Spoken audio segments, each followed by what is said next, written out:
David, congratulations on the film. Thank you. This is Thank quite close, aren't we? Yeah, Moving our legs. It's all good. I'll do the man spread. Yeah, congratulations on the film. Thank you. It's great fun. I wanted to begin by asking you. I think I spoke to you at must have been Fast and the Furious. Yeah. A few years ago when it was equally as hot. Yes, it was super hot. In the years that you've been doing this now, has the job become easier, more difficult, more challenging? How is it expanded for you? That's a really great question.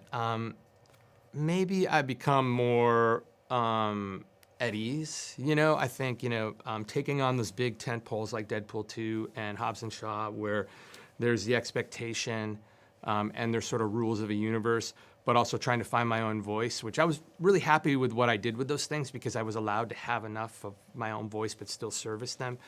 But there's still this sort of weight of expectation. And what was beautiful about Bullet Train is when the script came in, I saw something that I could put my complete imprint on and launch in my own way. And I got really excited about that, and it was sort of like liberating in a way.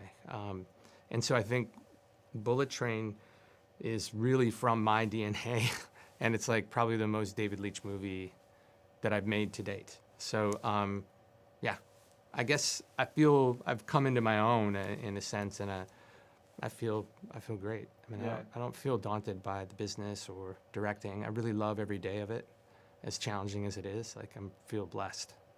You spoke there about the bigger movie. This is still quite a big undertaking. I know, I say that. I just use Hobbs and Shaw, because those fast movies are like, they're franchises and there's big expectation. And I think this is a big movie. And we had ample resources, and we had a huge Hollywood star and a great friend. And it's not that it was without expectation.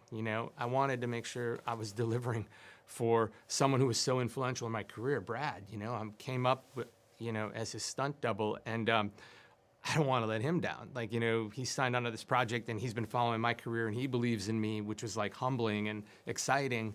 But now it's like there was an extra urge for me to I want to make this special for the collective that's involved. But yeah, it's, again, like I'm really proud of this film, and it's such a crowd pleaser. And, we got to do comedy and sort of my brand of violence, and we have a message in the middle of it. You can take it or leave it, or find it comedic or not, and but it's still enjoyable, and it's meant to be on the big screen. Yeah. And for original IP to get this exposure, it's a beautiful time. Yeah. And I appreciate Sony, giving us the A-list treatment on that. Where do you sit? I mean, as you're talking about that, I was going to ask you about, obviously there's a big debate about streaming and these big movies. Obviously, COVID has obviously had an influence on that anyway. Yeah. Well, as you as a filmmaker, given the movies that you make, and given the success of some of the bigger movies, especially something like Top Gun, which is Tom Cruise has held on to, and now it's obviously had its rewards. Mm-hmm. Are you still someone that is very much big screen, at least in part, or do you think there can be a happy marriage between the two? Me personally, and I think Kelly at 87 North and myself, like as a company, we are sort of cinema big screen forward. Like I think our deal with Universal was to make projects that go theatrical, and this movie at Sony I signed on to it because we guaranteed it was going to go theatrical. So I want to do what I can to keep supporting cinema, and it feels like we're back. Like I think cinema's found its legs again, and it's found its sort of new way forward. So to say that streaming's going through its own correction, and it seems like we're going to find a place where they're going to be able to work in unison, and we can have platforms for artists. It's great for our industry in the sense that we're making more content, and so people from all different voices can find a place to create something that's great. But I know for myself, I want the things that I make are crowd. They need the social experience. Like you need to laugh, you need to go shock, or you need to ooh. And sometimes you don't get that same vibe sitting at home, eating dinner, watching a streamer. Yeah, absolutely. So, yeah. You talked there about your friendship with Brad. There was such a big reaction to his little appearance in Deadpool 2. It seemed obvious that you guys were working, and you talked about your friendship. I mean, this seems like the perfect vehicle for him in that he gets to play in all the playhouses that he's so good at, because he is very funny, and he's really funny in the Lost City as well. Yeah, very, very funny. So it's nice to see him play all those things that he's so good at. It is. You know, when we entered the conversation to do this, I think he was really excited by the humor in the script.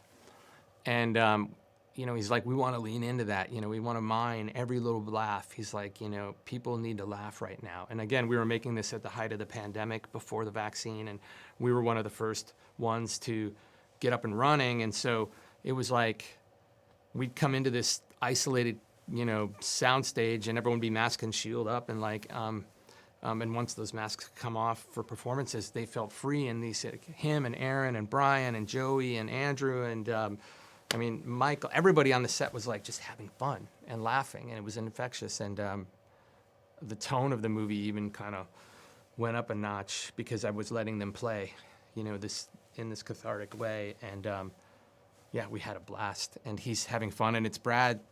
I think it's Brad how you want to see him sometime. Like, it's really, you know, he can do anything, but it's really fun to see him like this. Yeah. You mentioned about your the comedy and stuff, and you have to have the right people to do it. And you've got an amazing cast who aren't necessarily, Yes. You know, huge names like Brad Pitt, but all very, very good at their jobs, and all Yes. very, very good in this particular environment. That must have made your job so much easier, given the talent at your disposal in this one. Yes. You know, coming to work and getting to watch a master class in improv from Brian Tyree Henry and Aaron Taylor Johnson is a gift, a blessing.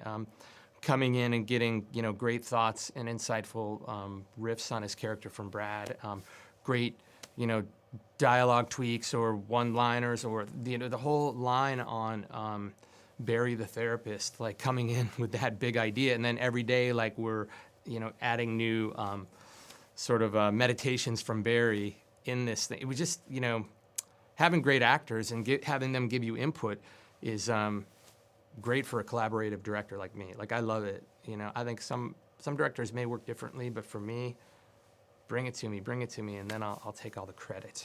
Yeah, there's a nice little kind of British infused elements to this, given you know, Thomas the Tank Engine. Yep.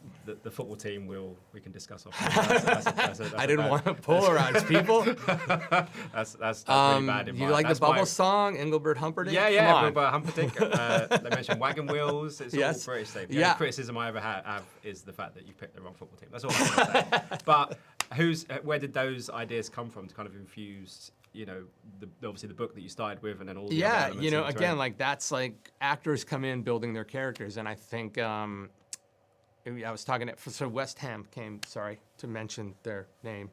The Aaron came in, he's like, I'm thinking this guy is, you know, this, and he's a fan, and so he's like, I want to get him some socks and maybe a tattoo. I'm like, perfect. And then I started to like think about it, and working with the composer who's also a Brit, Dominic Lewis, and he's like, oh, you know what the song is? And he starts riffing it on the keyboard, and I'm like, that's amazing. And then he starts to build the theme out, their theme based around it. And you even see, like, in the most dramatic scene in the movie, it's the Bubbles song is playing, you know. Yeah. You And, had to like, go that one step further and ram it down my throat, didn't you? You see, they're not the worst, because I'm a Spurs fan, so they're kind of rivals. I got it. It'd be worse if you'd have picked Chelsea and Arsenal. I will say that, but yeah, it was like you're like ramming it down our throats. But I let you off because they're so funny in the film. As a final thought, then, obviously this is going to be on the big screen and everything else. How excited are you for audiences, as you say, the kind of community element to? I'm so excited for them to see it, and it's been such a labor of love. It's the longest time I've had from post until the movies come out, and so it feels like we've been waiting forever, and we have. But I'm glad that Sony kind of waited. You know, everyone was worried about when to open movies and like waiting for box office to come back. So it feels like a really good time. Like, you know, people are going back to the cinema, and this is one to go see there and have fun. And so I'm excited. I think they're going to love it, and hopefully they'll tell their friends, and maybe we can make Bullet plain next year. You got a franchise there. Yeah. Always franchises. So What is it with me? All right. Love it, talk to you again. Thanks so much. Ladies and gentlemen, you're watching Hey You Guys! Hey You Guys, huh? Hey, you guys. Is that from the Goonies? It is indeed, yeah. Nice. Hey, you guys!